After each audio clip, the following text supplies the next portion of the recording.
Hey, welcome back. I'm Ibnul J. Farabi, and this is The Great Conversation. So, I was on a video call with my mother in Dhaka last week, and she asked me, for what felt like the 100th time, when I was going to get married.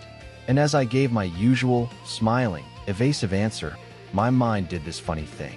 It jumped from my very modern, cross-cultural dilemma straight to the drawing rooms of 19th century England, to the world of Jane Austen.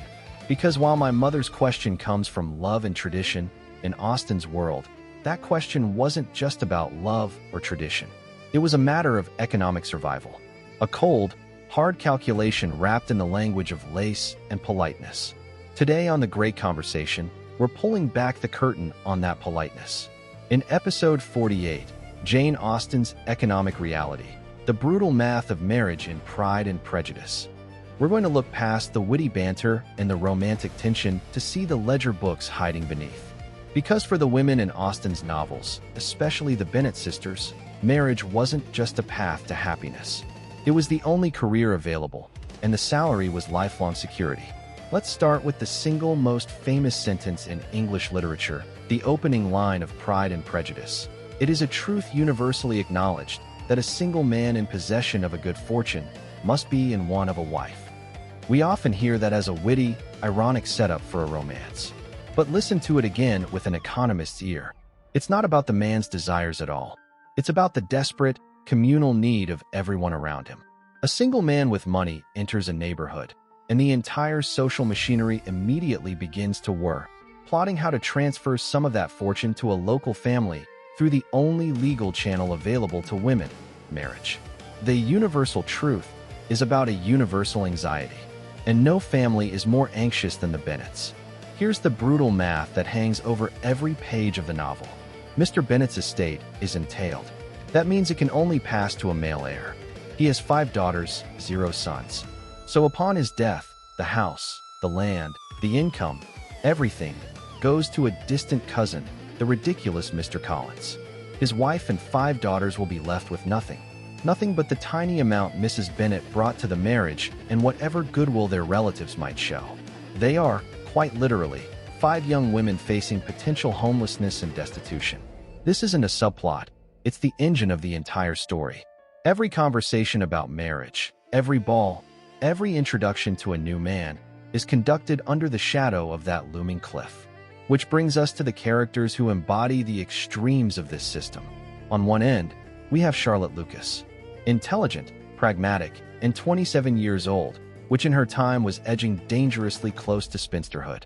When Mr. Collins, the very man who will inherit her friend Elizabeth's home, proposes to her, she says yes. Immediately, Elizabeth is horrified.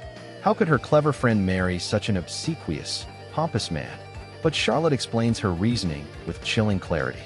I am not romantic, you know, she says. I ask only a comfortable home. For Charlotte, marriage is a career move. It's a strategic acquisition of a house, an income, a position in society. She trades her companionship and her body for financial security. And Austen doesn't condemn her for it. She presents it as a rational, if bleak, choice within a system that offered women no other rational paths. On the other end of the spectrum, we have Lydia, the youngest Bennet sister. She runs off with the charming but penniless officer, George Wickham. It's a scandal that could ruin the entire family's reputation, and thus, the marriage prospects of all her sisters. Why? Because in this economy, reputation is credit. A tarnished reputation means no reputable man will invest in you through marriage. Lydia, in her foolish passion, almost crashes the entire family's social and economic standing. She's saved only by a man with even more economic power, Mr. Darcy, who literally buys Wickham's compliance, paying off his debts and securing him an income in exchange for marrying Lydia. Even the scandal is resolved not with apologies, but with cash. Lydia's marriage isn't a romance, it's a corporate bailout. And then, in the glorious middle, we have our heroine, Elizabeth, and her arc with Mr. Darcy. We see it as the ultimate love story, and it is. But it's also the ultimate economic negotiation. Darcy's first proposal is famously awful.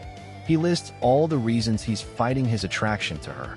Her family's embarrassing behavior, her low connections, the sheer damage marrying her would do to his social standing. He's describing a bad social investment. Elizabeth's furious rejection is a refusal to be seen as a liability. She will not be the charity case of a proud man. For their relationship to become possible, Darcy must change. He must learn humility, yes. But on a practical level, he must also use his vast wealth to clean up the Lydia Wickham mess, thereby removing the economic threat to her family. He must prove his love is not just words, but action that stabilizes her family's precarious financial future.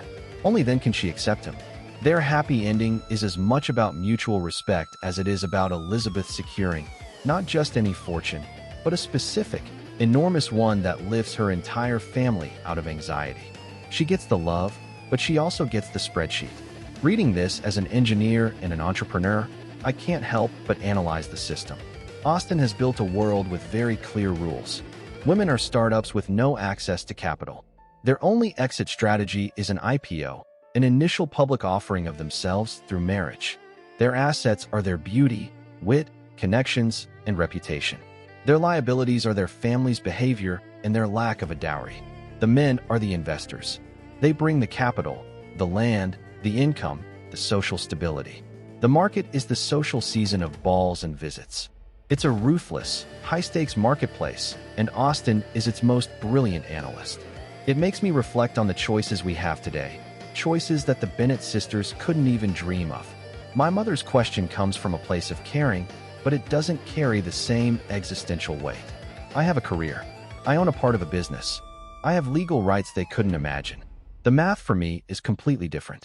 But Austen's genius is in showing us that even within that brutally restrictive system, humanity persists. The calculus of pounds and pence exists alongside the calculus of the heart. Elizabeth Bennet's triumph is that she manages to solve for both variables.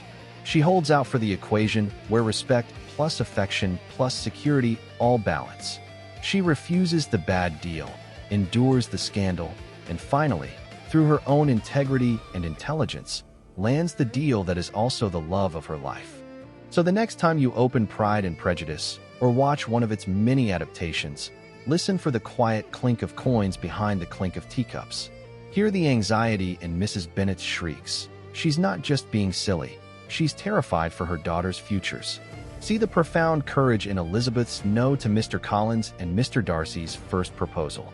She is risking everything. Jane Austen wasn't just writing romance. She was writing a sharp, unflinching commentary on the economics of being a woman. She shows us that the great conversation about love has always, inevitably, been conducted in the language of money, power, and survival. And understanding that math doesn't diminish the romance of her stories. In my view, it makes the love that finally blooms within those constraints all the more hard-won, precious, and real. Thank you for listening to this episode of The Great Conversation. If this look at the hidden frameworks of our stories resonated with you, please do share the show with a friend. It truly helps us grow. For more from me, Ibnul J. Farabi, and the whole team, visit our home at Light Not Studios. https://www.lightnotstudios.com. Until next time, keep listening, keep thinking, and keep joining in the great conversation.